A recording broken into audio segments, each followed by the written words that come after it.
欢迎来到第10届中国与全球化智库论坛分论坛的现场。本场论坛讨论的主题is Global Business Districts, Innovation and Development. And now I'd like to invite Mike Liu, Vice President and Senior Fellow of CCG and former Managing Director, DXC Technology Greater China, who will be the moderator. Deputy Minister Yaoping, Mr. Huiyao, Director Chen Dai, distinguished guests, ladies and gentlemen, good afternoon. A big welcome to all of you for this forum. Our topic is Global Business Districts, Innovation and Development, and we will talk about 3 things.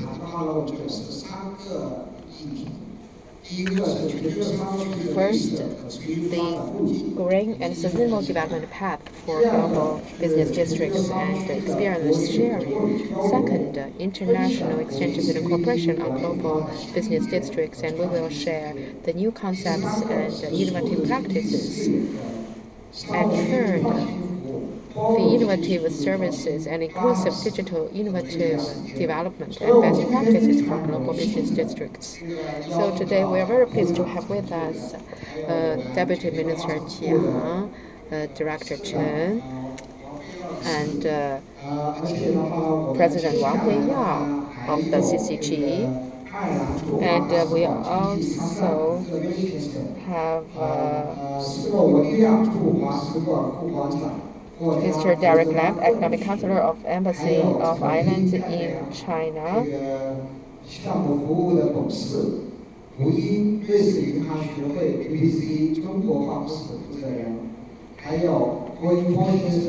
Evelyn Wu, Chief Representative of BBC Academy, Switzerland, China office.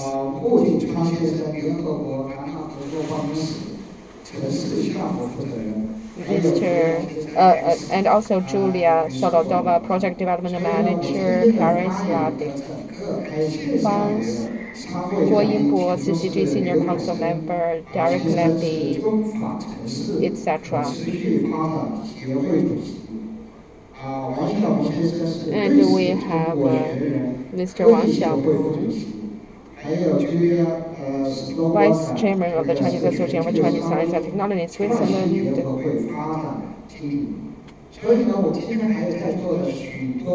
And with us today are a lot of experts and scholars who are engaged in the research or practice of global business district development. So without further ado, I'd like to invite President and Founder of CCG, Mr. Huiyao, to speak.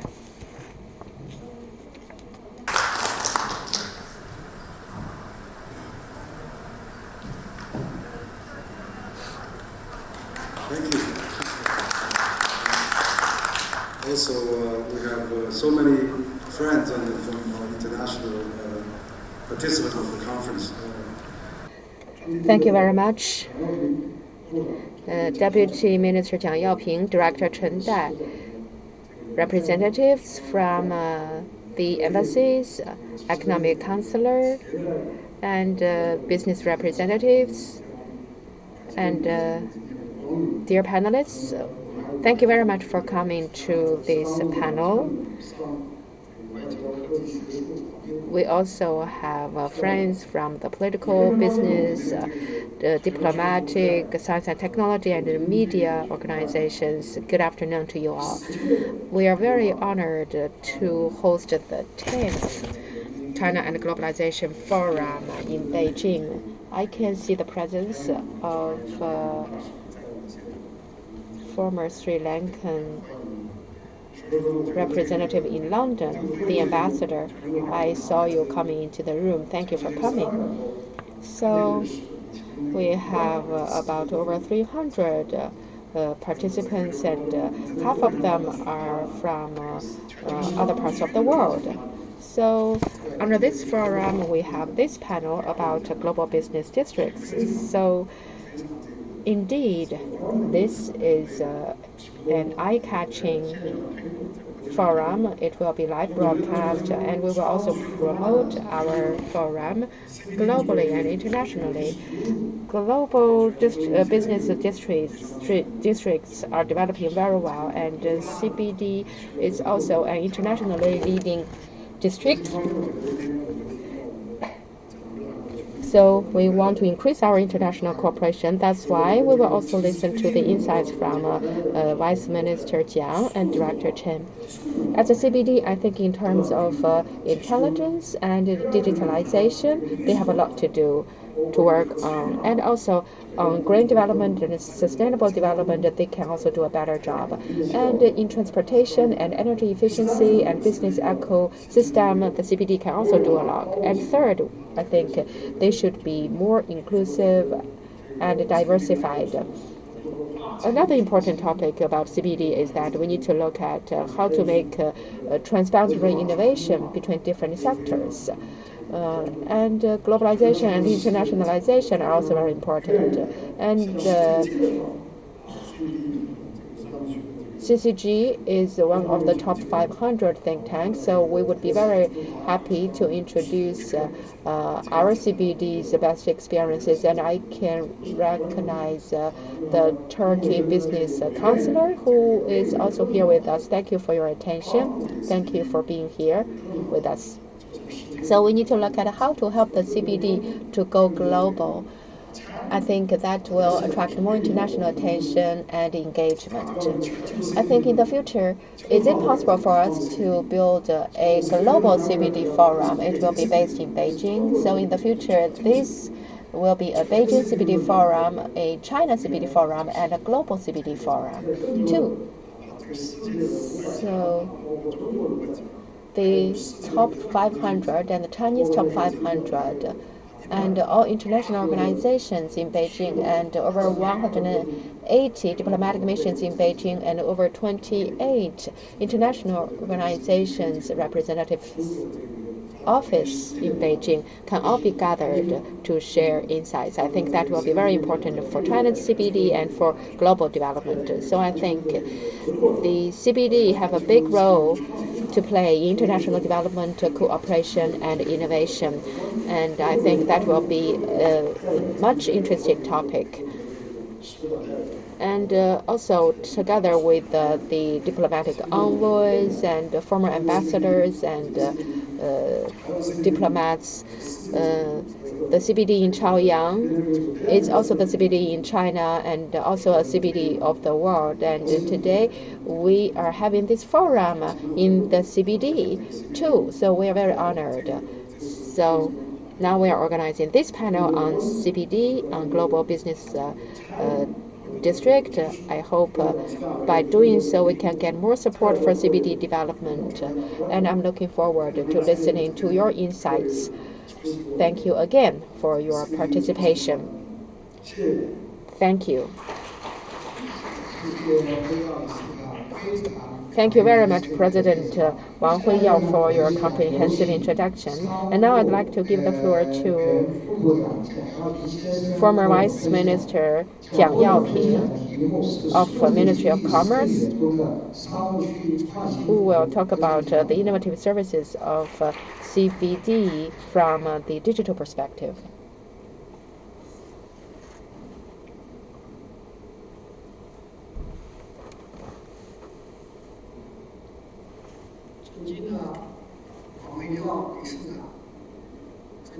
President Wang Huiyao, Director Chen Dai, distinguished guests, ladies and gentlemen, dear friends, good afternoon. I'm very pleased to be here at this panel. My topic today is the innovative development of business districts from the perspective of the digital economy. I want to say something about the innovative practices of cross-border e-commerce comprehensive pilot zones. The CBD is the city's core business district.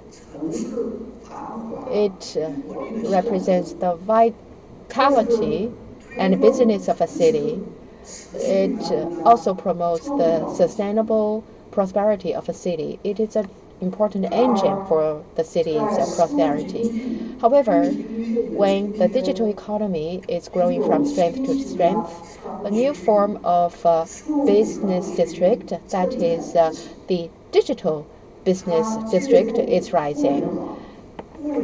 By using the IoT and the internet and top-end digital technologies, it has realized the smart application of global businesses. So it is leading the way for future business development. The comprehensive pilot zone for cross-border e-commerce is not only just an important form of global business districts, it is also approved by the State Council as a specially designated area. It enjoys special management methods and preferential policies in order to promote the rapid development of cross-border e-commerce, in order to better sell abroad and buy abroad and serve global consumers. The comprehensive pilot zones and the digital business zones are both based on information technology and covers diversified business activities. I think that is what they have in common. The comprehensive pilot zones have their unique policy advantages and unique development goals and policy goals. It has become one special important form of global business districts. So I think it is really an innovative form. So I want to explore this with you. The digital business district, compared with the past business districts or the comprehensive pilot zones, has a lot in common in nature. But we need to look at how to use an innovative way to develop the business districts. In 2015, the first cross-border e-commerce comprehensive pilot zone was established in Hangzhou, and now all over the country we have 165 cities that have been approved as the e-commerce cross-border comprehensive pilot zones. And now we have over 690 parks in these pilot zones, and altogether over 100,000 entities and over 200,000 independent stations. So the innovative development of these pilot zones have made remarkable achievements. These pilot zones have been promoting development led by innovation. The digital business zones, especially the comprehensive pilot zones, have a lot of new institutions. So in terms of institutional innovation, they have launched a bunch of new institutions which has built a comprehensive and conducive policy system for cross-border e-commerce, providing the e-commerce businesses with broad space for development. Second, in terms of customs regulatory innovation, you know, the comprehensive pilot zones are different from the general digital business zones in that it involves the regulatory system of domestic and international customs. So by establishing single windows and streamlining the import and export procedures for the cross-border e-commerce businesses, so that their goods will flow conveniently and quickly. And And the second thing is about the innovation in functions and in smart logistics. Then the cost will be cut in logistics, and the buying experience of the consumers will improve. That is an important feature of e-commerce. How to ensure that the logistics can be highly efficient, that is the key. So in terms of smart logistics, in establishing overseas warehouses, these comprehensive pilot zones have made bold explorations, and they have been quite productive.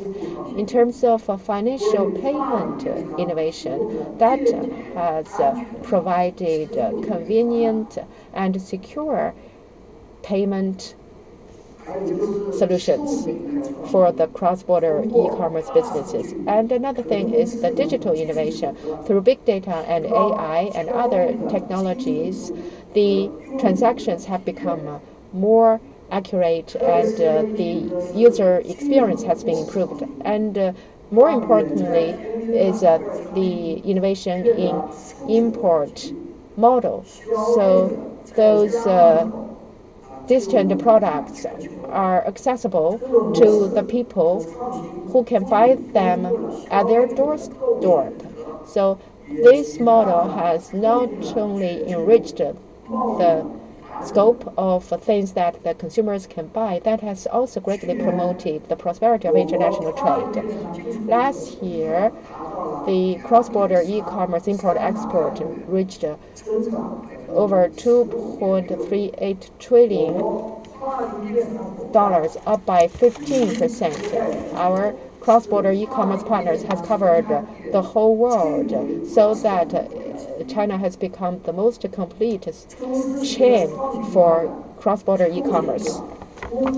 The pilot zones have promoted trade between China and other countries, and trade prosperity across the world. I can give you an example here. Half a month ago, I went to Zhengzhou in central China for a conference on cross-border e-commerce.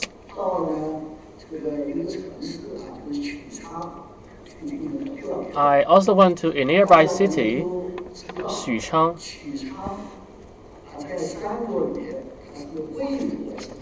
And Xuchang was the capital of the state of Wei in ancient China. And now Xuchang is known as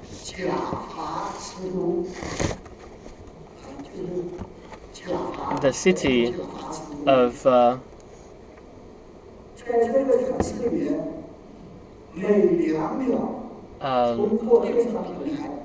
mechanical instrument.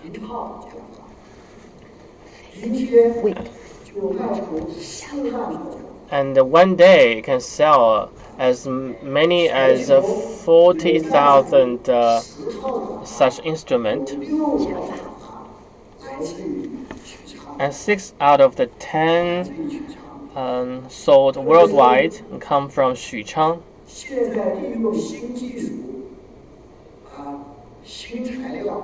Now with the new technologies and new materials, a week sold worldwide. And there are more than 3,000 kinds of wigs produced in Xuchang. And it has 645 brands registered worldwide. Xuchang is a city with a 5 million population, not a big one in China. About 300,000 people are in the industry of wig production and trade. And last year, the total volume of wig trade is 20 billion RMB. And a custom wig can be sold for as much as 20,000 RMB. In North America, 40% of the wigs sold there come from Xuchang, and in Africa, 70% of the wigs sold there come from Xuchang. This is an example of digital empowerment of a traditional industry. A handmade industry has been turned into an automatic industry thanks to digital technologies.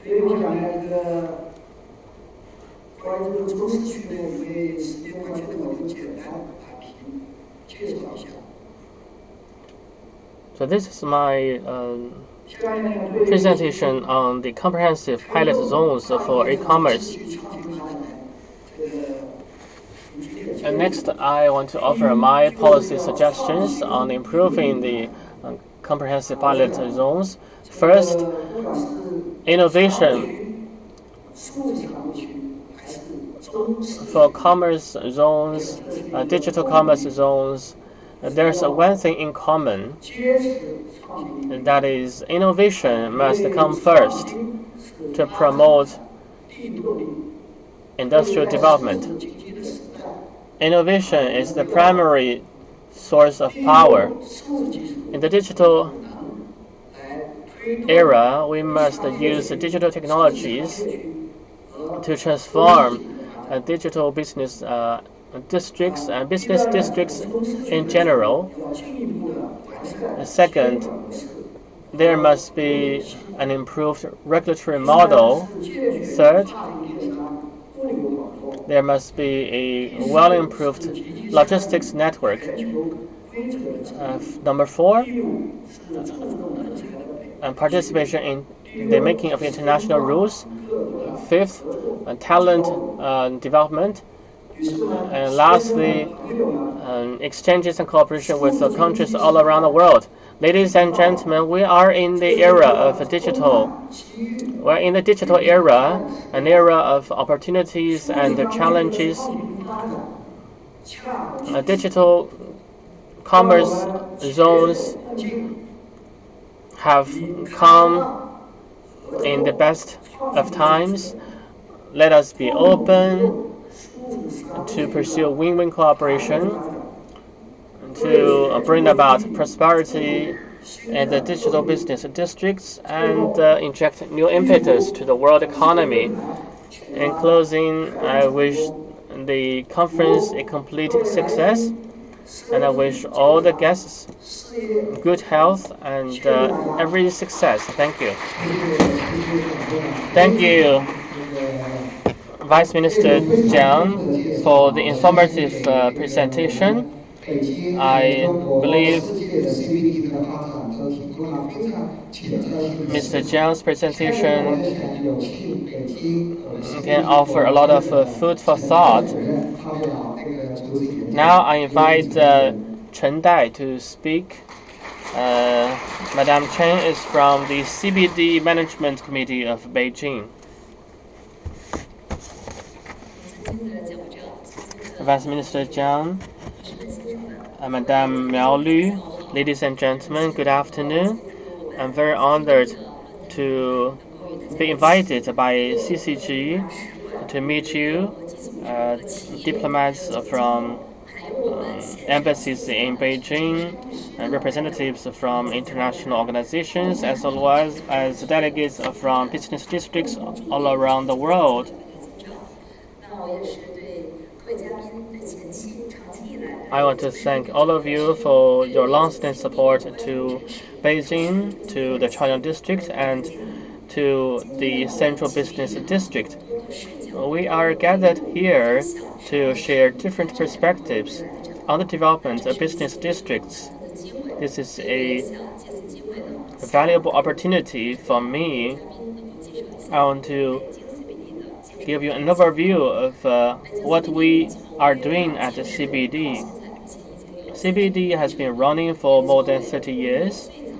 It is one of the earliest central business districts. We want to be the top runners in China. We also draw experiences from business districts from around the world, and we participate in international exchanges and governance. CBD is a gateway to China and to the world. After more than 30 years of development, we have all the Chinese embassies in China, and we are building a number of 4 embassy area, the diplomatic zone. I think most of you live in Chaoyang, live in CBD, and the CBD is the most open area of Beijing. We have all the Chinese embassies here, and 90% of international media outlets are in Beijing, in CBD. We also have almost all the international organizations in China, and so CBD is the voice of Beijing and is the voice of China. In CBD, we are home to the largest number of foreign enterprises. We have more than 10,000 foreign companies in Beijing, and in Beijing we have 20,000. We also have more than half of the foreign company headquarters in Beijing. We also have more than 350 international banks and international firms, McKinsey, Deloitte, Accenture, and top human resources companies are in Beijing. The top global rating agencies are in CBD. Every year we organize all kinds of international organizations and business meetings. So we are having a larger group of international friends. Next month, on June the 5th to the 7th, we are going to hold another edition of the CBD Forum, which we have been held for the last 25 years. We hope to provide a broader platform for international exchanges and dialogue, and I warmly welcome you to join us in the CBD Forum. The Beijing CBD is also a district for green development. We want to provide the best of environment, and we are utilize underground spaces, and we are building gardens. Beijing is now making efforts to turn itself into a garden city, and for CBD, we are also optimizing the layout of the spaces, the spatial layout, and we are using high standards to build office buildings, and we are one of the CBDs in the world with the highest level of greenness. We are also using new technologies like IoT, cloud computing, AI to deliver new scenarios. We have scenarios across the industrial chain.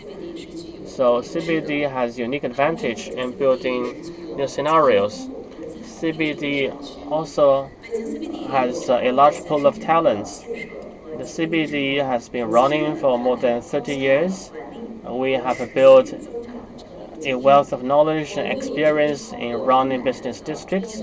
We have a team of more than 100 professionals with PwC, Deloitte, Wharton Business School, and Yale University, and other institutions, and to make green development possible in Beijing. We are also participating in dialogues at home and abroad to make the CBD more international. We have initiated the Alliance of Business Districts in Beijing which has 27 members. And every year we have every year we release the report on China CBD report. We are also a founder of the Global Alliance of Business Districts. We hope to pool our talent and wisdom. We believe that international exchange and cooperation is the right way to promote the CBD. Let me share with you my ideas and thoughts.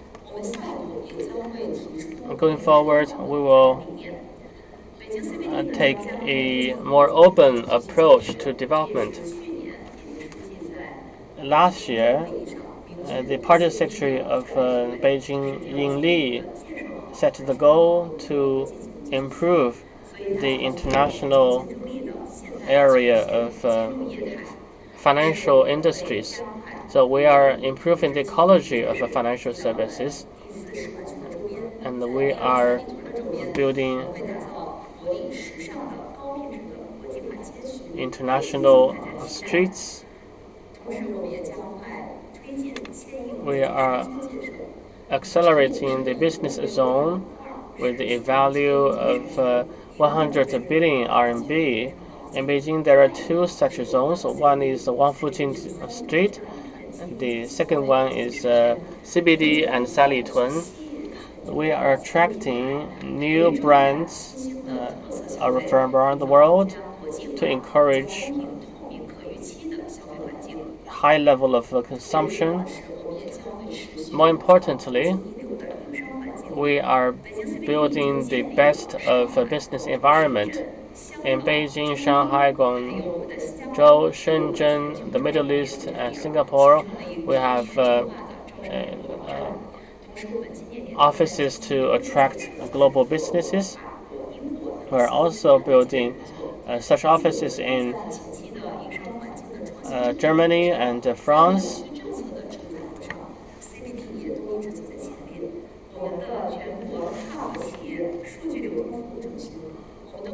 We have the data center for global companies and for human resources development.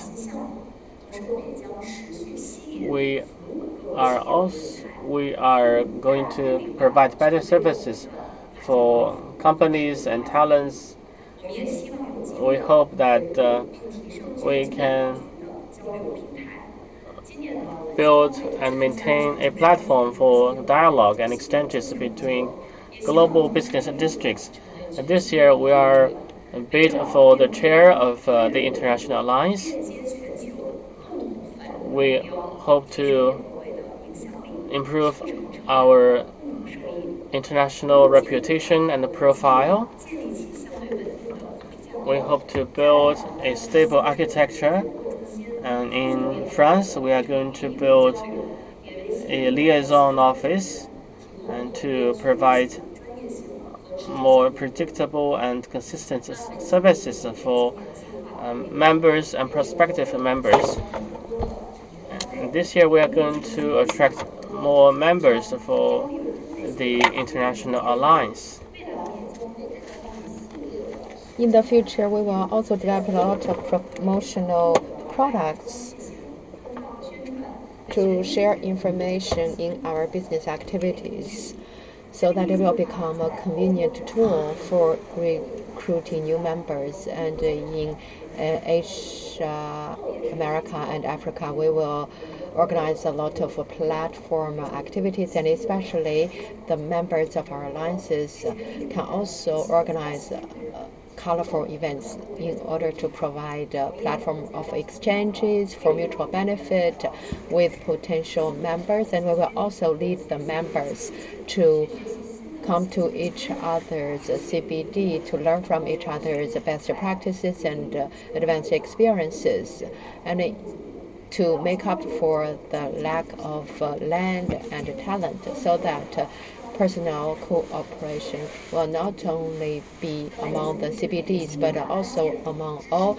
stakeholders and actors. And Beijing CBD will build good platforms, and we will make good use of think tanks and other organizations to provide platforms and opportunities for the members to share ideas and build networks. And we will also have more online exchange resources so that they will have more convenient daily communication. I believe in the future we will have more cooperation, not only the people who are present today, but also the online friends from the chambers of commerce and embassies, etc., and also the representatives of CBDs of all countries. And we want to share best practices with all of you. The Beijing CBD is also hoping that we can work together with all of you to explore the ways for business districts. So let's work together to create a better future for business districts. I believe whether it is Beijing or Chaoyang District or Beijing CBD, I believe we are now running towards the sunrise. We hope that we will have more and more friends, and we will provide more and more equitable, transparent, and predictable business environment, and a more convenient and amiable business environment. Again, I want to thank you for your support for Beijing CBD, and we are looking forward to your continued support and attention for the growth of the CBD. Thank you, Director Chen. Thank you for your exciting introduction. You know, I've been in Chaoyang working and living here for over 30 years.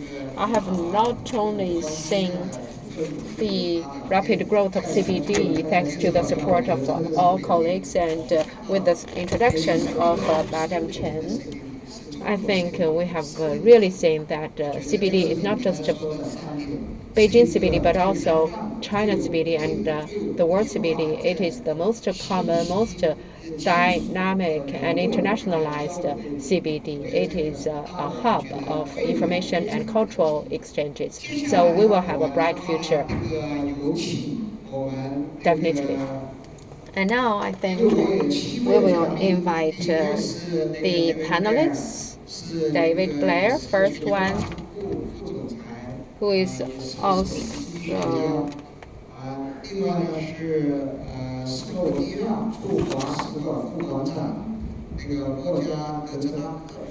the chief economist of the AGTO. And also we have Mojca, Deželak, and Madam Wu, Mr. Yinbo,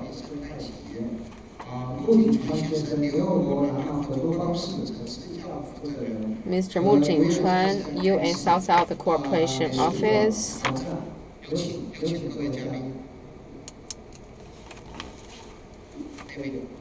David? Thank you very much.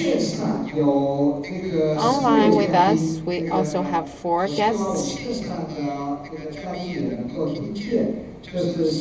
hope that you can hear us. Mr. Derek Lam, Mr. Wang Xiaomeng, Madam Julia Solodova, and Madam Chang Hui from Guangzhou. First, we will have the the physical person-to-person exchanges here. And then I will invite the online guests and panelists to share their views. And if we still have some time, we may invite the panelists who are here physically, who can address the questions from the floor. Maybe let me start with the English first, so we can quickly run through it, because majority of people will use Mandarin as language to convey their intervention. So maybe I start with David first. And you obviously, came from Washington D.C. You have been in China for so long. You have seen China really transform over the last 2 or 3 decades. What a takeaway, what are some learning, what are some reflection, or even some recommendation, what you can, share with us. Thank you. I think it's useful to start with sort of the theory of where things are located.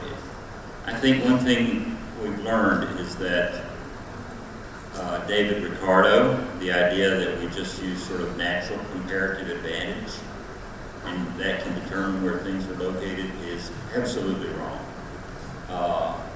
There's a lot of luck involved in where things are, and sometimes there's planning.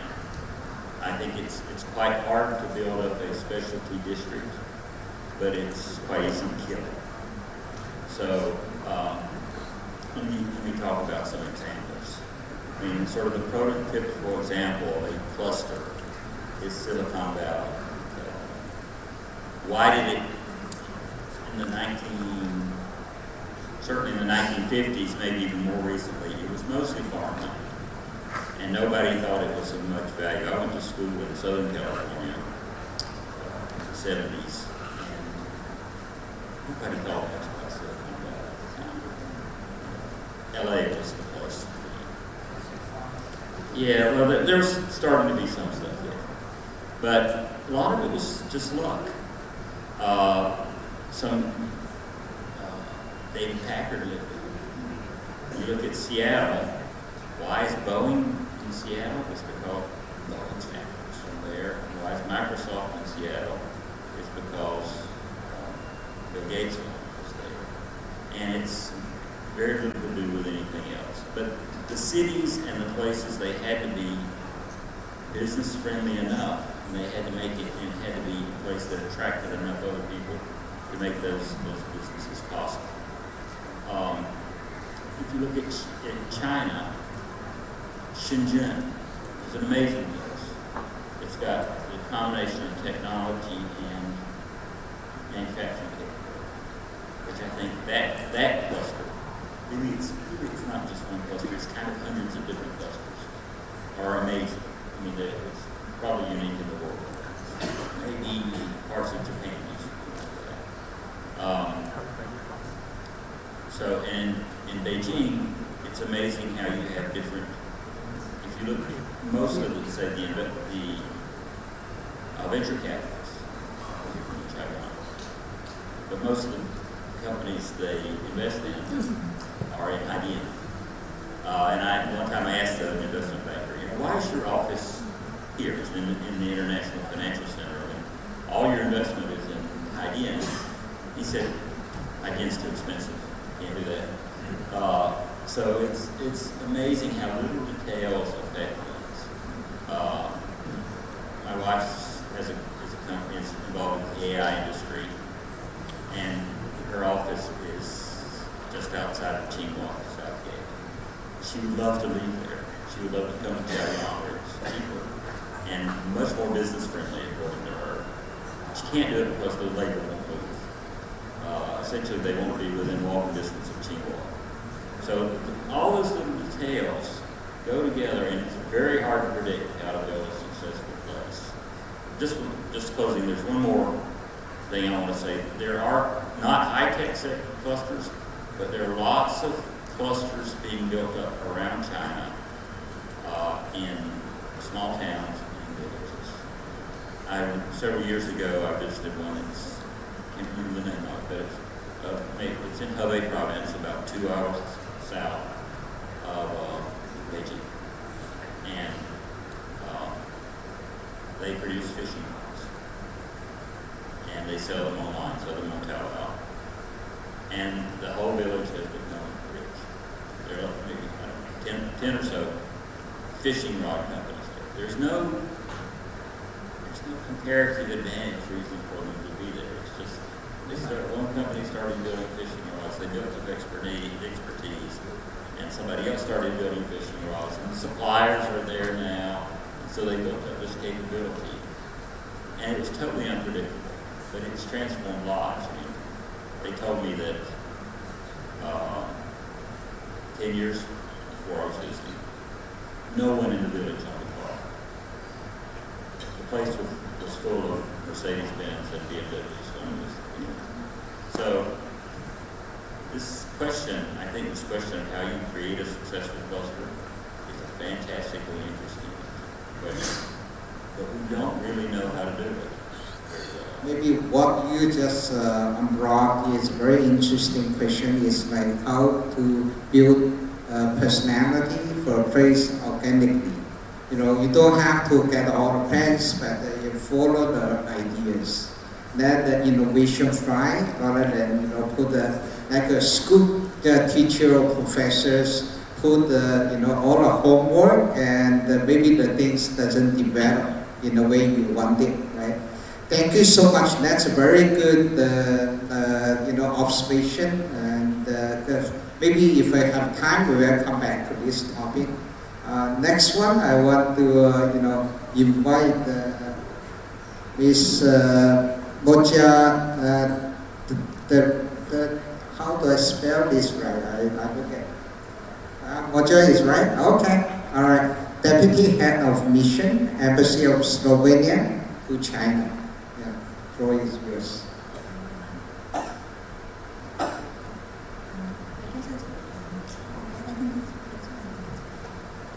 Well, hello.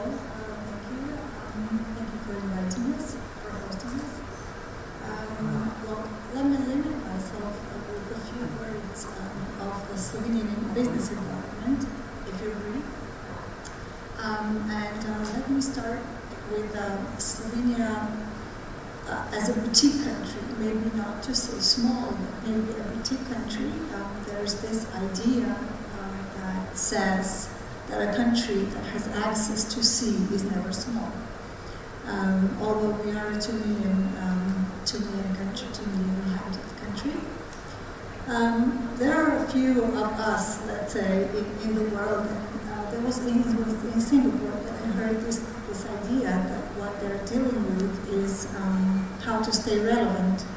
So I guess this is a question for all of us, and for smaller or boutique countries, maybe even more so. So what we try to do is think all the time how to stay relevant and how to make a change. And one of the things, maybe we can also relate to the colleague you mentioned, location. One of the things that they say, maybe in tourism, what is important is they say 3 things: location, location, and location. So if I start from my country, if I look at from our country, the location is one of maybe the points where we can stay relevant. It is in the heart of Europe, within the range of 500 kilometers to, let's say, the basic points of the Western Europe, Central Europe, and also the Western Balkans. So, as we like to count in hours in the car drive, because automotive industry is one of our segments, one of the strongest segments, we can say we have like a 4-hour drive to Vienna, 4-hour drive to Munich, 5 to Budapest, 1 to Trieste, Italy, 1 to Zagreb, Croatia, and then to the Balkans, 5 hours or 6, Belgrade and Sarajevo. So this is one view. And then another one, as a Mediterranean country, as I mentioned, the sea part of our identity. The hinterland access is via land, of course, but also via sea. So the access to the, let's say, 500 million customers, considering the whole region, is very well accessed by the most northern port of Adriatic Sea. This is Port of Porto, it's Slovenian port, a very relevant one. And then again, if we look, we are bordered with like 4 countries. It is kind of in our DNA that we have to work transboundary, we have to work cross-border trade, cross-border everything, so to speak. So according to the Harvard Complexity Index, Slovenia ranks first for the trading across borders. So this comes relevant also in regards to globalization. Also, I will come to China.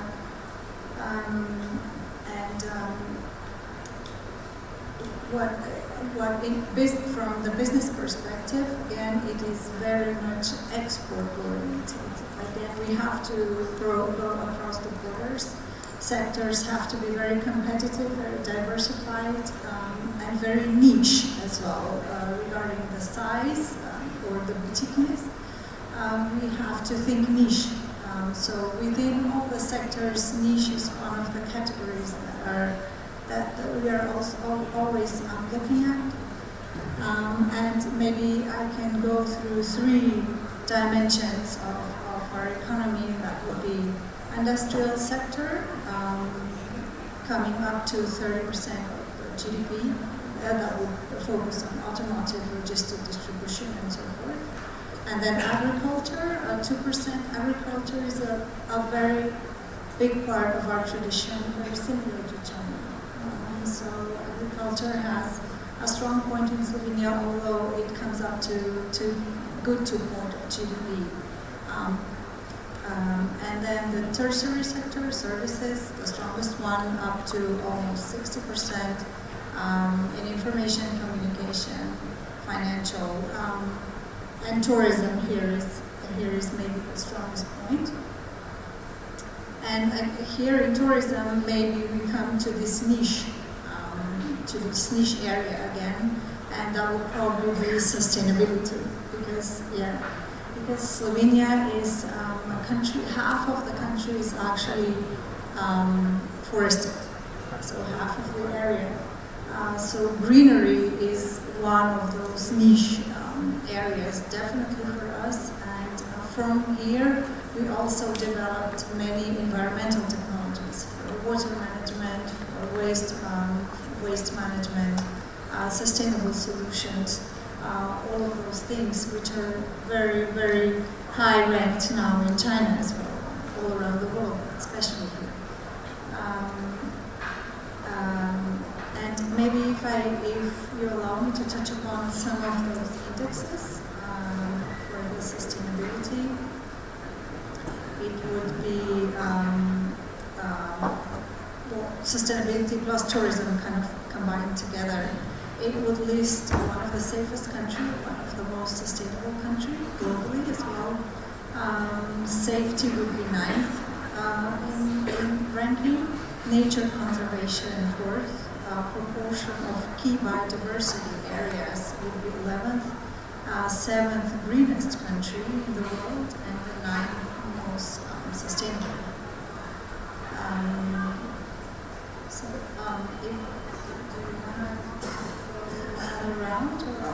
Maybe that's the first round.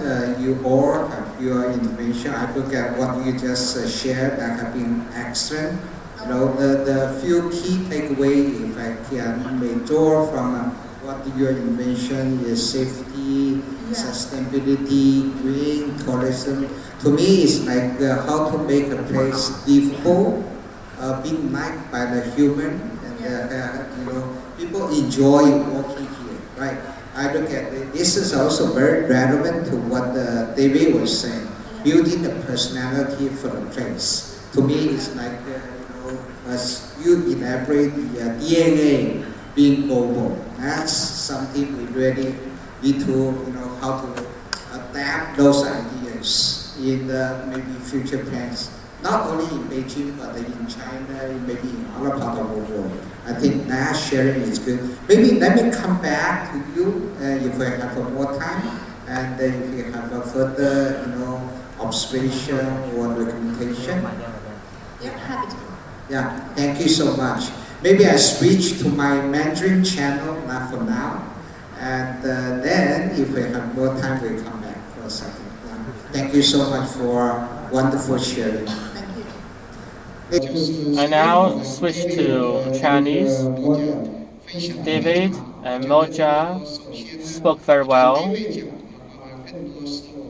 David talked about establishing the personality of a country. In China, we are very good at building big projects, big industries, big businesses. But for a country, you must have your own identity, your own personality. We have to encourage different places and localities to have their own feature. And the presentation from Slovenia is very good. I like the place. It is in their DNA to go beyond the borders, so they don't have the distinction between local and international.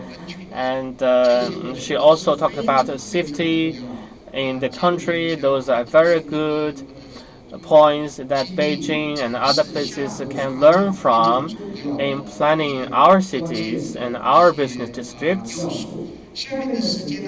Next, I will invite our Chinese speakers to present their ideas. Each will have 5 minutes. I will give the floor to Chen Bing. Thank you, Mr. Moderator. I'll just share with you my ideas about Beijing and CBD. My focus is on green and sustainability. CBD started in the 1990s. There was the World Trade Tower. There was no third ring road. But bit by bit, CBD has come to today's stage. Apart from the tall buildings, the towers, it has brought about huge employment, many jobs and taxes.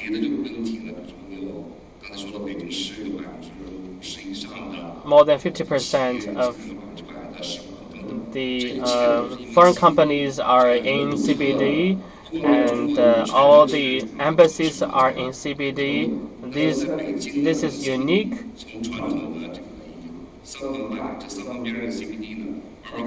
The CBD has grown from a small area to a larger area, and there are CBDs in different parts of Beijing. And CBD, I should say, is also confronted with many challenges. The buildings in CBD are very tall.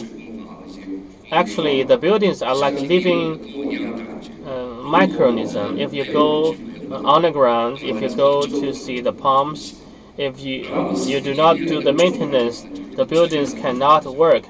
And CBD is also energy intensive, especially electricity. In summertime and in wintertime, you have heating and cooling. All these require a huge amount of electricity. So the per capita carbon emission in CBD is high. And the traffic here is huge. And there is a huge traffic congestion. The commuting time here is very long. People often say that it will take you at least 40 minutes to go from CBD to other parts of Beijing. And there is also very little parking space, so that cars are here searching for parking lots. There are also other issues like the packages of takeaway food and the deliveries. These are huge sources of wastes. So how to be sustainable? CBD can adopt green building models. The new buildings in CBD adopt new standards such as LEEDs. But for the old buildings, for example, the Carry Center where we are located, In the past 20 and 30 years, Carry Center has been renovating its gardens and equipment. And Carry Center is now recognized by LEED. It is also being certified for zero waste and zero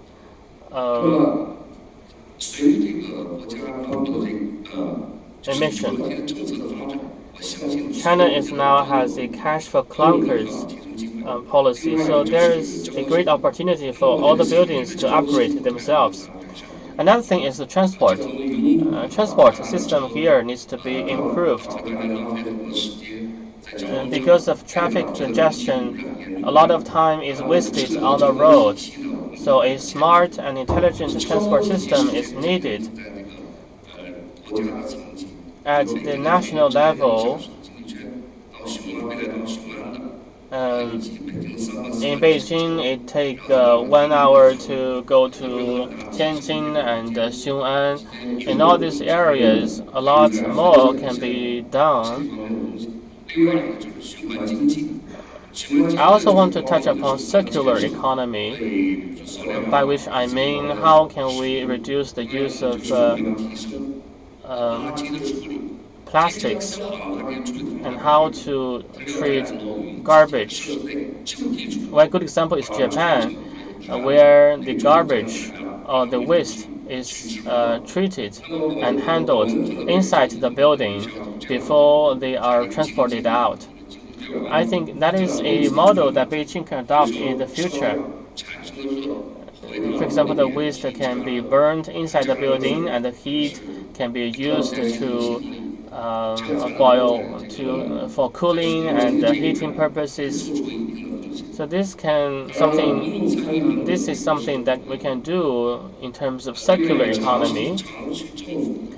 The Chaoyang district has made important contribution to green development. I don't have much time, so I want to stop here. I want to close by saying that let us work together to make CBD greener and nicer. Thank you, Mr. Chen. You spoke very well. You shared something about the basic system, the infrastructure, and your ideas. Next, I give the floor to Madame Wu Ying to speak. Thank you. Distinguished guests, ladies and gentlemen, good afternoon. It's a great pleasure to be invited by CCG to share with you our ideas on sustainability and our suggestions or recommendations.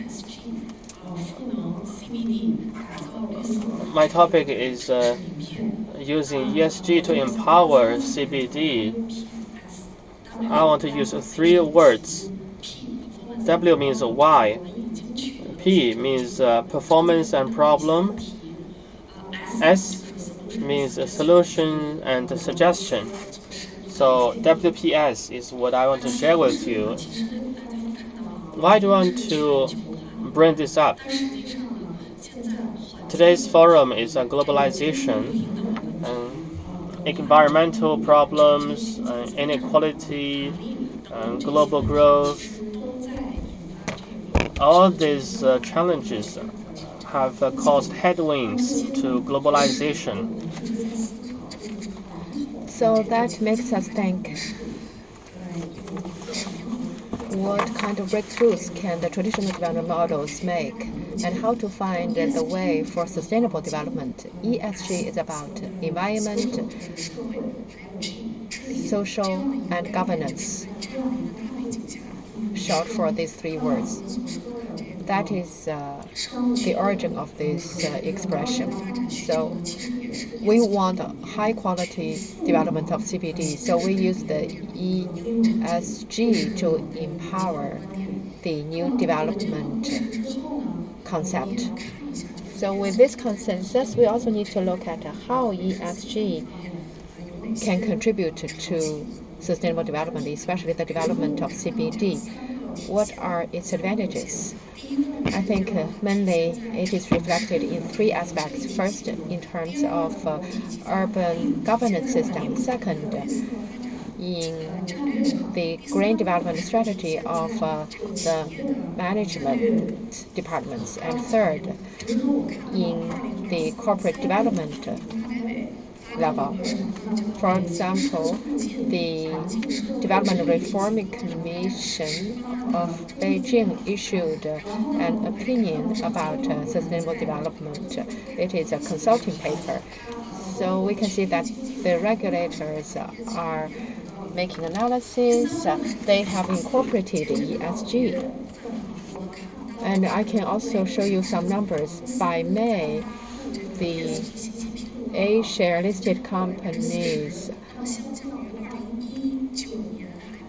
have been issuing ESG report. Actually, 40% are issuing such reports. So the number or the share has increased a lot. And also many of these brand companies in Beijing are also giving priority to ESG. Another thing we need to work on is that we need to reach consensus on ESG. It's not just about writing some reports or articles. What we need is to put it into practice in our governance. And when we know that many of the sectors have issued a lot of standards that have just confused the practitioners, that is a challenge. And the regulators are doing approval procedures, but I think they need to strengthen their efforts. Otherwise, we cannot see the achievements of good results. And third, I want to make some suggestions. First, when we want to ensure globalization of CBD, we need to take the lead in doing things. So we need to integrate the international resources. Just now we talk about the establishment of coalitions or alliances. So we can do something like an ESG or Sustainable Development Coalition in order to empower the development of ESG eco circle. And second, we want to build value and build an ESG industrial chain and map out ESG industries. For example, we can use the ESG investment as a model to integrate the resources. And third, we need to build a good chain for ESG services and do a better job in globalization services. For example, we can build a green digitalized platform to improve our services through digital technologies. Finally, innovation and practicality is the top productive forces. Green development and sustainability is the commonality, and open cooperation is the pathway, and win-win is our common goal. Thank you. Thank you, madam. Thank you for your sharing. You have shared lots of information and the integration of resources and the tool of ESG, which is very important. Thank you. And now, Mr. Guo from Xiaomi ecosystem.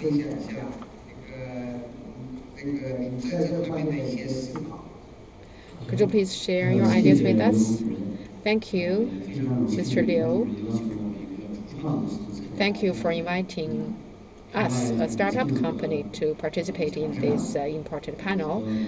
We are very pleased to have Mr. Jiang, Madam Miao, and other important experts. I want to say that we are a startup company under the Xiaomi ecosystem. We are doing space intelligence. We are doing space-based AI and the application of innovative technologies. We also have a branch at CBD, and then we transferred it to Shangdi because it is easier for us to attract technology talents there, because here also there is more traffic jams. And we are designed as an international company, but it is manufactured in China. We are a China-based company. We have our own advantages. Xiaomi has covered over 300 million households globally, so we have a lot of space for going global. Now, Southeast Asia, Australia, and the Middle East will be our future 3 top priorities, and Europe and America will be our second priority, because we need to handle some legal procedures and localization problems and cultural obstacles.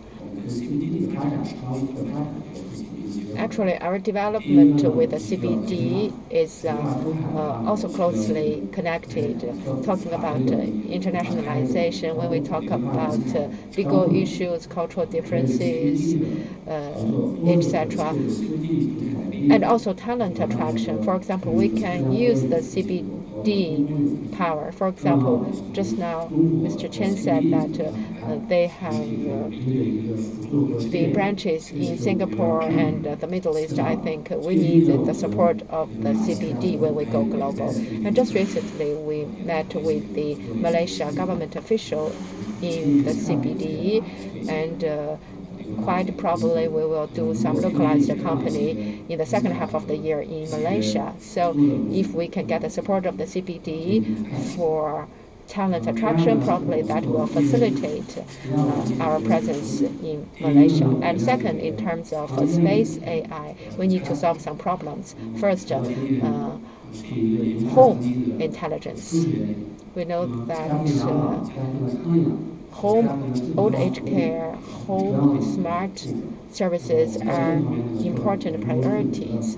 In this area, we have been doing a lot of AI, including AI hardware innovation and development. We have been working together with Taikang and China Railways old age care institutions. And at the CBD, in the many offices here, we can also do a lot. For example, how to save energy, how to facilitate mobility, how to make work more convenient. This is what we have been doing. And we are also exercising more community functions. For example, how to ensure more convenient access to communities, especially the management of visitors. And when the CBD goes global, we have a big advantage in managing the smart buildings. So that is also our strength. And we have been working together with the Xiaomi in software, and we also have some seamless connection with the other office softwares. So for the future CBD buildings, we can provide very good services to you. So yes, we have moved from CBD to Shangdi, and now we are thinking about establishing a branch at CBD, because in addition to technology, business is also a very important part of our company. Thank you very much, Mr. Guo. I think through Director Chen's promotion, we know that CBD can help the startup company of Xiaomi to go global more conveniently. Of course, originally it has international elements in it. However, with the platform of the CBD, it can pursue continuous and further growth in the future. And now I'd like to give the floor to invite Mr. Mu Jingchen from the United Nations South-South Cooperation Office in Beijing. How can we ensure that Beijing CBD to become a global CBD? Thank you very much, Mr. Moderator. Ladies and gentlemen, distinguished guests, good afternoon. I'm very honored to be here at today's panel. On behalf of the UN South-South Cooperation Office, I want to thank the CCG for its expertise and support for South-South cooperation and tripartite cooperation. CBD has an important role to play in promoting sustainable development. Just now, the experts have shared a lot with us. I don't want to say more on that. For the developing countries, when they develop their CBDs, they face common challenges. For example, limited financial resources, limited infrastructure, environmental problems and social problems, quite a lot of similar problems. In order to respond to these problems, South-South cooperation and tripartite cooperation are very important for mutual learning and for building partnerships. In order to address the growing demands of cities and other partners, our office, through our funds and initiative platforms, have made full use of the expertise of all UN agencies to promote South-South cooperation and tripartite cooperation, to support the developing countries' knowledge sharing, experience sharing, and partnership building. In the past few years, we have been working together with other UN agencies and under the financial support of the Chinese government, organized field studies and investigations and done assessments to know better the demands of the cities. And we have also done pilot programs to promote best practices, and we have organized seminars, workshops, online symposiums, thematic discussions, and awarding of certificates according to developing countries' needs and cities' needs. Through South-South Galaxy, we have issued the city clusters, which are used for sharing knowledge and experiences to promote horizontal cooperation among developing countries. To better connect with the UN agencies, we welcome more agencies to join our cities, a cluster of cities. We also welcome all of you to visit the South-South Galaxy platform to find copyable and good practices. And Beijing CBD has accumulated good expertise and experiences in their development, and to share your best experiences with other developing countries will help them to avoid mistakes and step up development. We would be happy to work together with the CBD Administrative Committee and other partners to promote South-South cooperation and tripartite cooperation on CBD development. Finally, I wish this panel a continued success. Thank you. Just now, you made a very good point. Actually, in the development of Beijing CBD, actually, we can find some windows for exchanges and cooperation with the southern countries. Then the developing countries can learn from our best practices and avoid the mistakes we have made. Then Beijing CBD will become China CBD and the world CBD. That will be a very good way for us to do that. Thank you, Mr. Wu. And finally, the last speaker, which is the furthest from me, and I think your topic will be most interesting, Mr. Liu Yang. We talked about individuality, we talked about green development, environmental protection, the tools, the foundations, science and technology, and just now Mr. Moose talked about the window or pathway to communicate with the world. But if you have never visited a place, we would say it in English, that would be boring. So how can we make a place interesting? Can you share with us how to ensure that the working places become more interesting places? Thank you, Mr. Yu. Thank you. I'm from a art museum. Art museum has been part of city space since the 18th century. The first one is in Paris, the Louvre. The art museum is an important space for city recreation, entertainment. In China, it is also a place for art education. art museums have been with cities all along the way.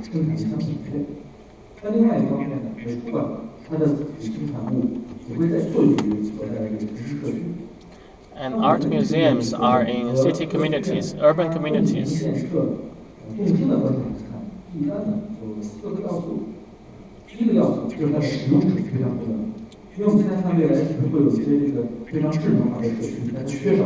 the future, are we going to have smart communities? In smart communities or intelligent communities, we may not need an art museum or art gallery. In today's city space, we have different units.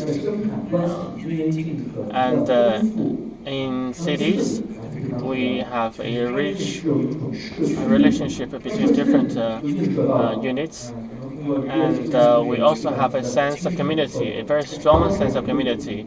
A community where people share the same value, the same interest. In Beijing, in the Beijing CBD, it has reached a very high level. It has developed very fast. It has three advantages.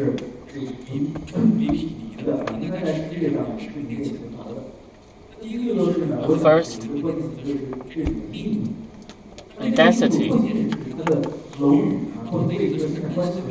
The density of production relations, the density of talent, of objects. It is also a density of information.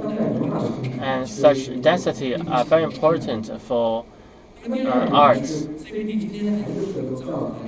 Second, the CBD has many channels. For me, in the art industry, we are calling for museums without walls. So how can we move art beyond art museums and galleries? It is not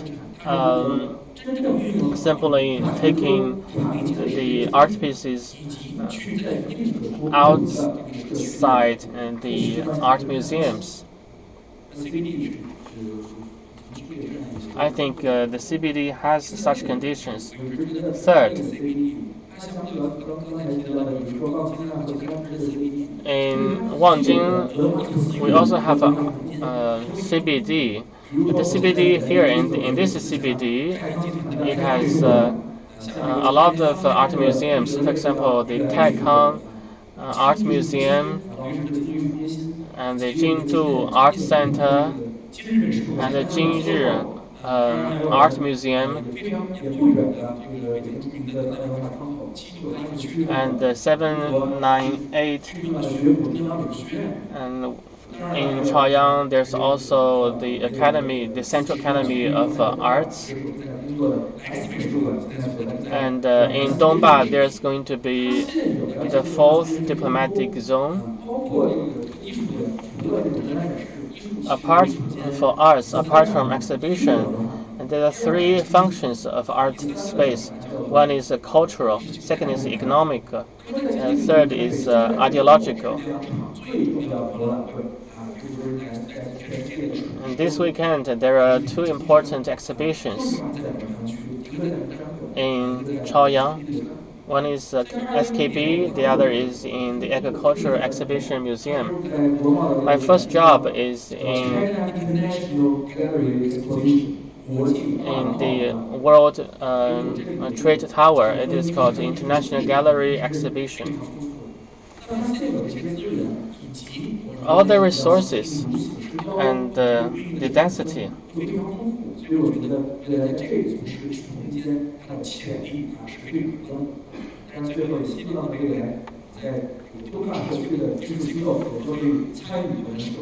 So in the future, we want to take part in the urban development.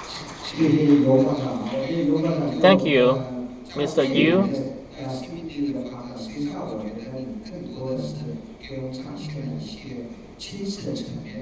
You have shown us what we need. In the future, for CBD, we need more than buildings and tired white-collar workers. CBD needs to be a platform to display.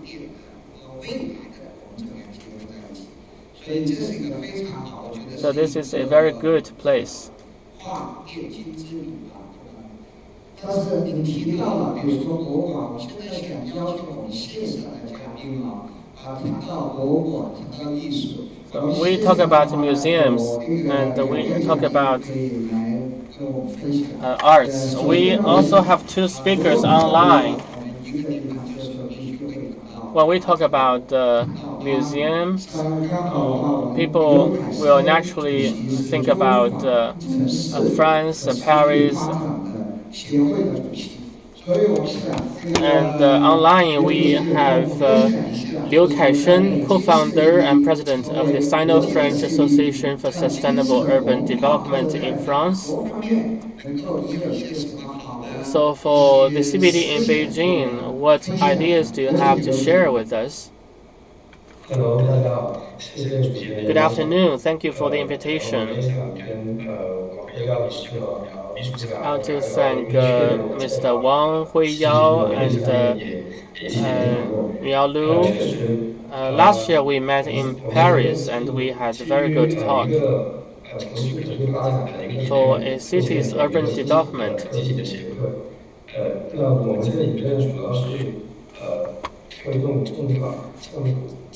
we are promoting cooperation, urban cooperation between China and France and central business districts, an important part in such exchange and cooperation. The previous panelists have covered many things that actually we do at our association, for example, transport, intelligent smart offices, smart homes, and the ESG and standardization and South-South cooperation, how developing countries can take part in South-South cooperation.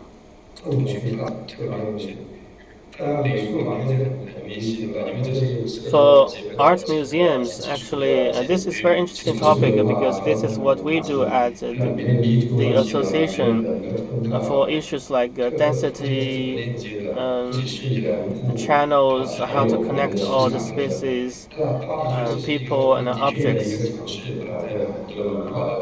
Paris has a profound cultural heritage and history. This year is the 60th anniversary of China-France diplomatic relations. I just came back from a talk at the French embassy in France, and we talked a lot about scientific human-to-human exchange.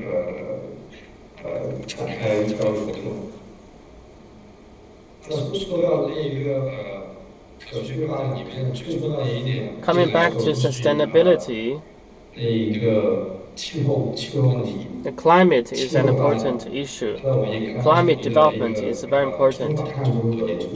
And the Sino-French Carbon Neutrality Research Center has been established to analyze China's carbon strategy and how to advance cooperation with France on climate.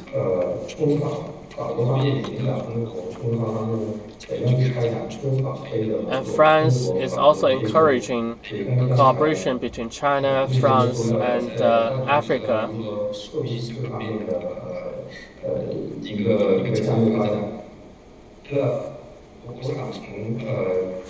And this is important for bringing benefits to developing countries.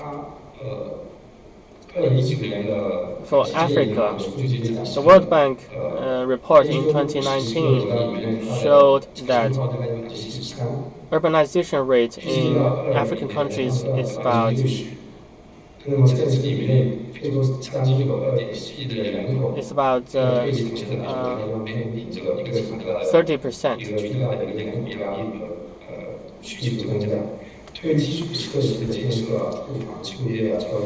Infrastructure, housing, and transport are big challenges for Africa.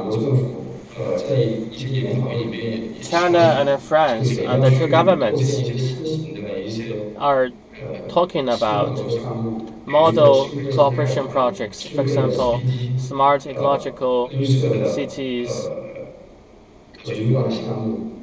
and green development. Since 2017, the Chinese and in 2017, the Chinese and the French presidents signed an agreement which identified several model projects in Wuhan, Chengdu, and Shenyang.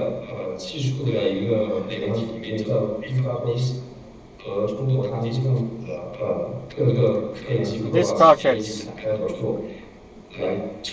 are based on the cooperation between Chinese and the French institutions.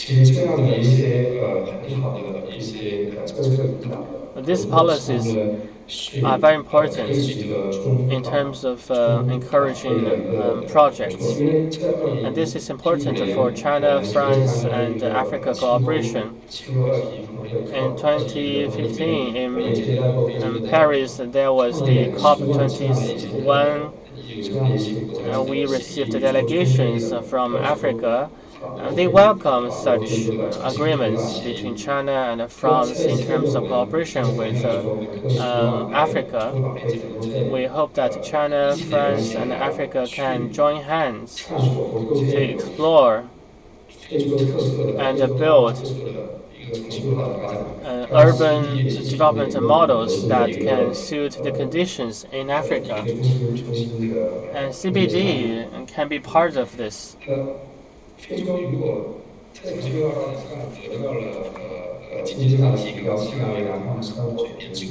With urban development, with economic growth, people's living standards in Africa will be raised, and that will help to tackle the issue of illegal immigration facing Europe. This is also an issue of concern to France, and for infrastructure development, this can also be an area of cooperation between China and France, so as to tackle some human challenges.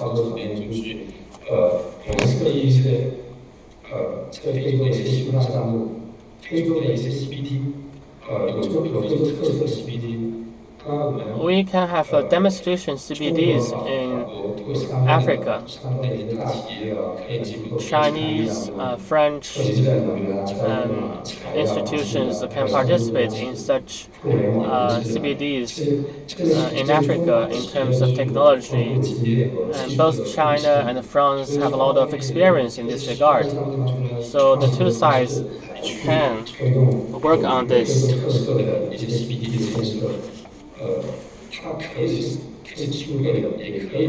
These CBDs can be intelligent. It can also be an ecological system.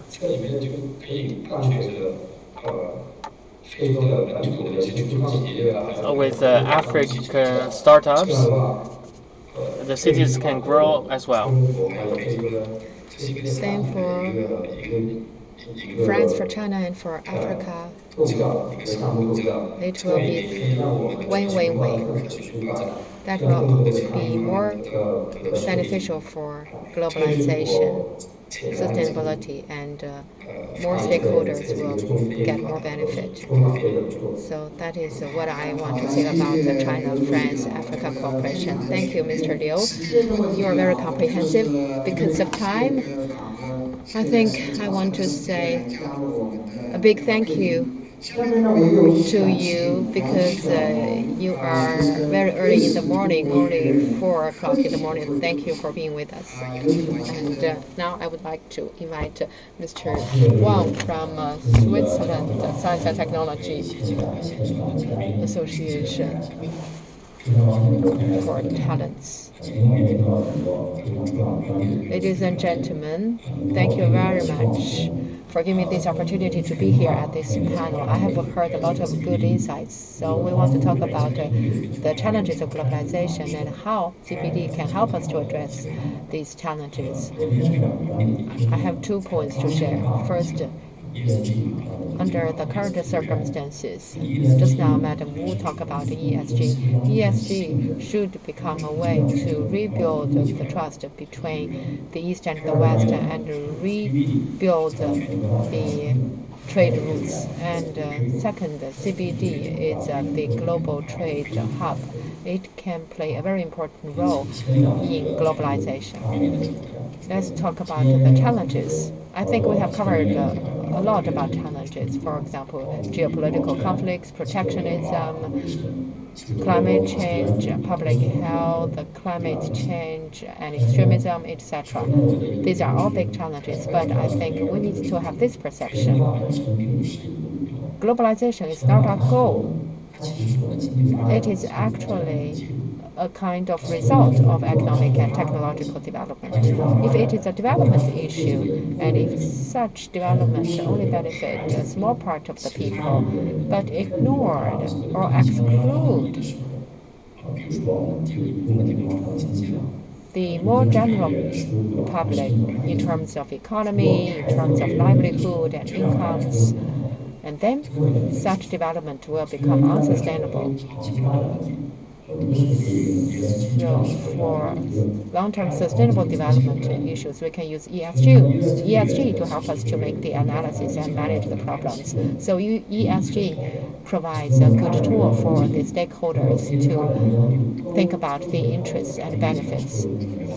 So when all of the development paths have comprehensively addressed environment, society, and governance, then it will be more equitable, more resilient, and more sustainable. So in Europe and America, ESG has become very mandatory and strict.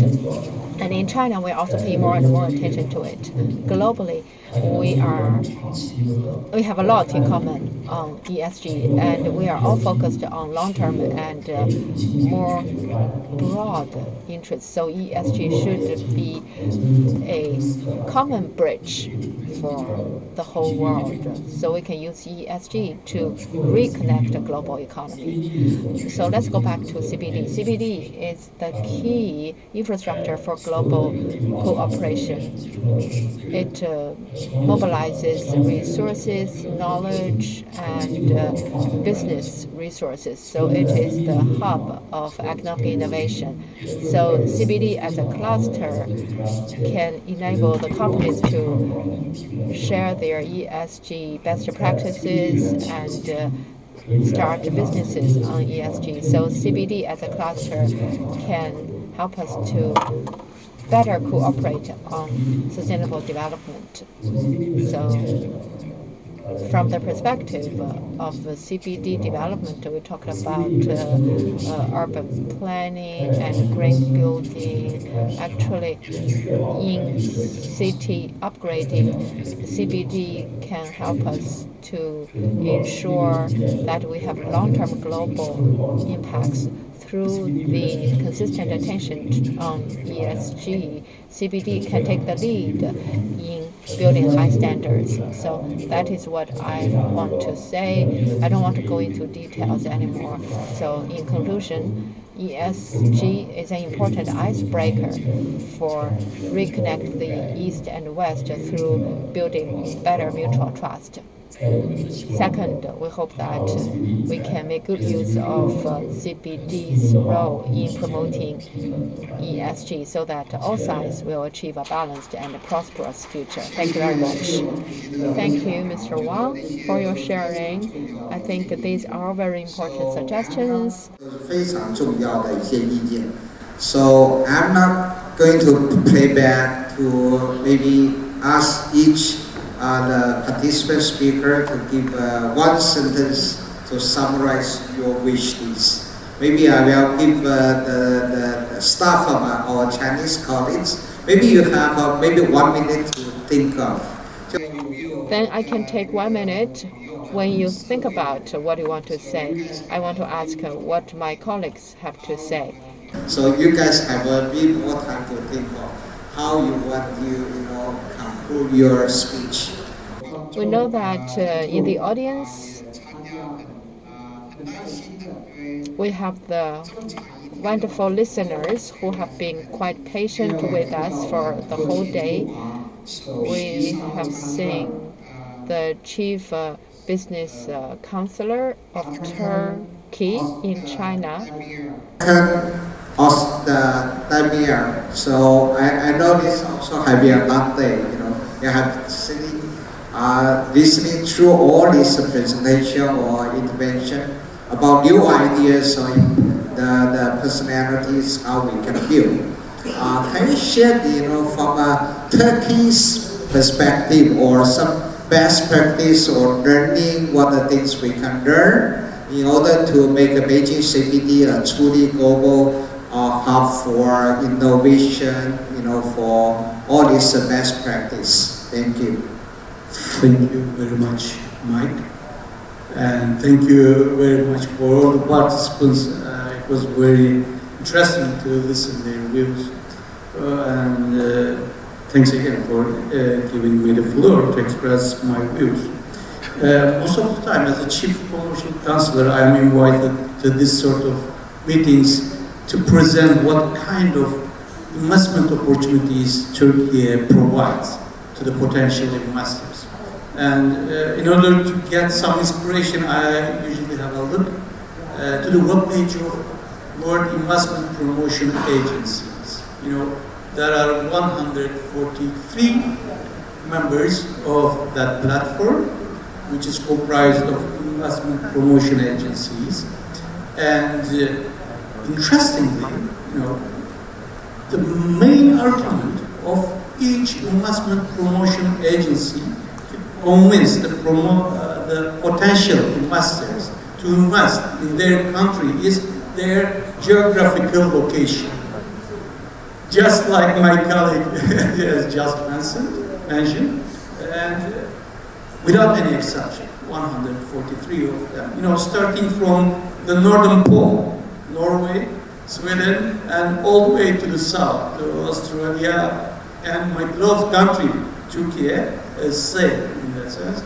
We all highlight how unique, how strategic geographic location we do have. At least the investment agencies do that. And my beloved country does the same thing. In our webpage, you can see that what a terrific, wonderful geographic location Turkey has. But is it just lack of creativity, or is it really something that really matters? Is it lack of creativity of the web designers? I think geographical location really matters because of the importance of transportation for all of us. There are many studies on this subject, but I will just quote a few of them, only a few of them. 1 day delay in international trade results in 1% loss of export trade in any given country, for any given country. And if you double the transportation cost, according to the Asian Development Bank's report, it slows down. It is really associated with 0.5% of slower GDP. So transportation and location really matters. And for Turkey, I would say that Turkey reportedly once Napoleon Bonaparte, the famous strategist, said that had the world been one country, Istanbul would be its capital. We have a terrific location, a very strategic location. Just having a look at the flight schedule of Turkish Airlines will explain many to us, because For many years, Turkish Airlines ranks #1 in terms of destination among the other airlines. Turkish Airlines flies to 194 destinations in more than 120 countries, and it is, for many years, it is #1 because it has a very strategic location. So Istanbul, what Istanbul offers is that, first of all, that very strategic location, which investors should take into consideration. And now we have Istanbul Finance Center, which has last year the whole construction process has been concluded, and now it offers an area of 1,300,000 square meters, which is a governmental project, and it also offers to the companies, mostly to the financial companies, because when we talk about the business district, I have just heard Mr. Han that even in Beijing also, Beijing too, 60% are financial institutions. So for financial institutions, you need to provide them all the habitat, which includes environment, which includes arts. I mean, one should provide, each city should provide the requirements of these multinationals, and for transportation basically for them, because just as for nations, if the trade is important, time matters, and for companies, time also matters. So it is another point that transportation requirement of these cities should be also fulfilled, and it must be provided. So in Turkey's experience, I have a question for defense, Mr. Paris, from the participant who is joining us for Paris, and for also Mr. Bin. Turkey offers some incentives. Turkey offers some incentives for the companies, for basically for finance companies also, who have investments, who carry their headquarters to the Istanbul Finance Center. And to be honest, these are very generous incentives. Sometimes 60% of the taxes of the person, wages, sometimes 100% of the export services income taxes. I really wonder if there is that sort of incentives provided by Guangzhou or Beijing district or in Paris, and does it really help the companies to make their decisions to invest or to carry their headquarters to business districts? This is my question. And thank you very much again for giving me this opportunity, and thanks for your patience as well. Thank you so much. I look at Turkey as a nation connecting Europe and Asia. Definitely how we can learn from that mentality to be truly global. For the sake of time, maybe I keep your question to... And now let's come back to Mr. Li. Can you answer the question from the perspective of financial institutions to provide incentives to attract the financial institutions? You are referring to the... Okay. 您可以回答吗？还是李总？吴总 sorry. My mind is, I was stuck in Turkey, so, yeah. Madam Wu, please.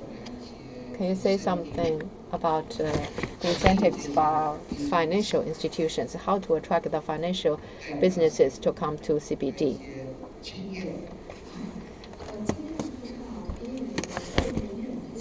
Okay, share with you something that might be useful to you.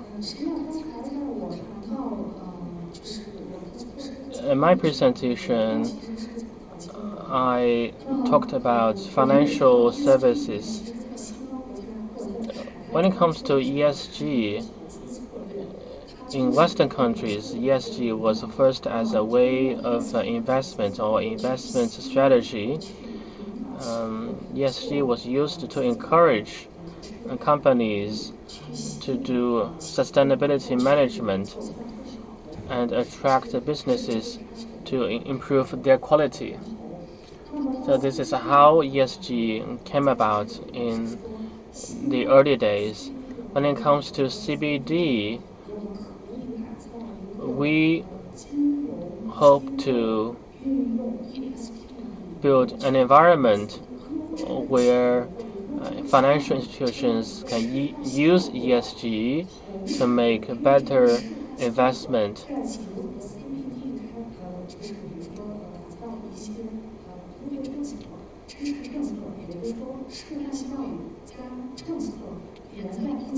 And such investment can produce good social benefits. And we also offer incentives for them. ESG is also about supply chain and industrial chain.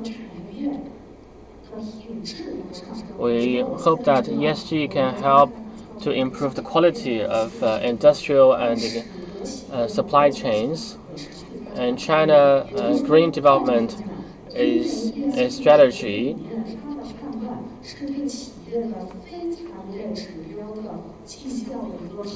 ESG is a way to assess a company's performance other than financial indicators. Because when you look at a company's performance, you need to look at both financial indicators and non-financial indicators. For a company, the company needs to have income. It also needs to look at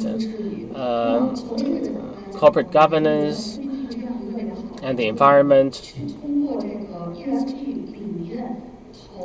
We hope that ESG investment made by companies in CBD and our incentives can, in combination, attract more businesses to the CBD. We are running out of time. Mr. Liu, can you give one sentence to summarize your ideas? One sentence. Art museums can grow together with CBD to enhance community identity. Mr. Mu,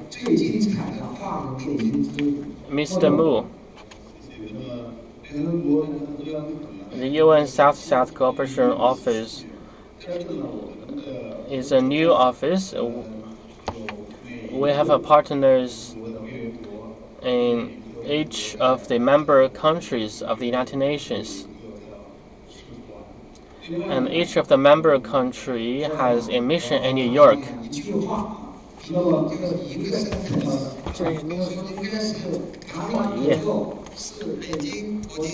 South-South cooperation.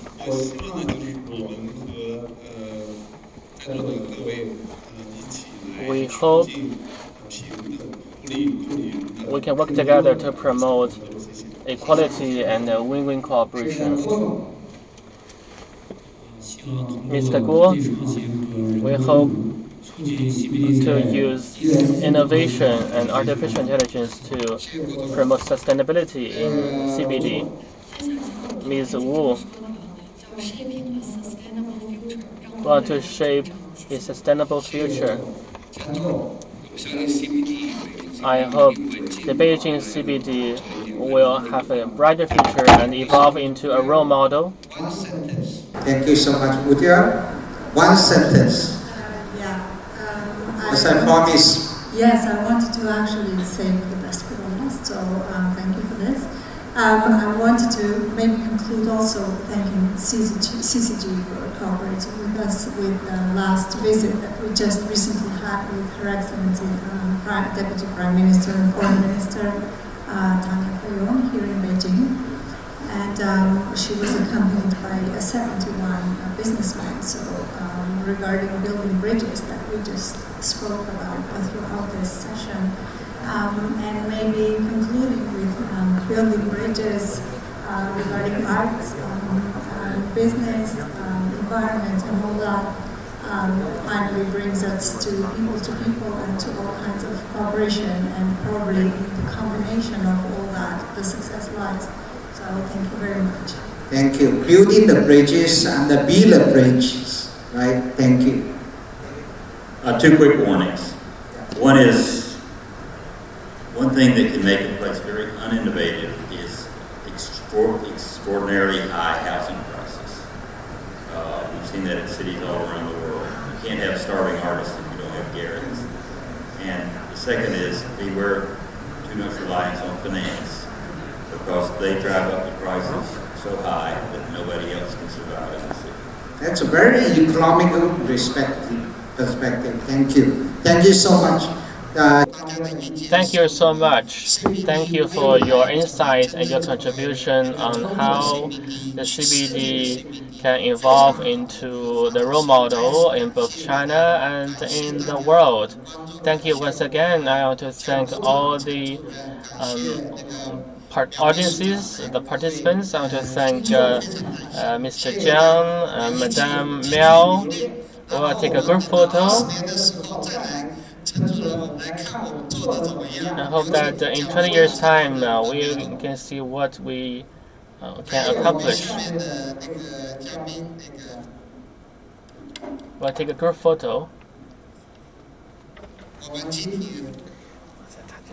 我们共同见证下一个10年北京 CBD 发展的一个美好的愿景。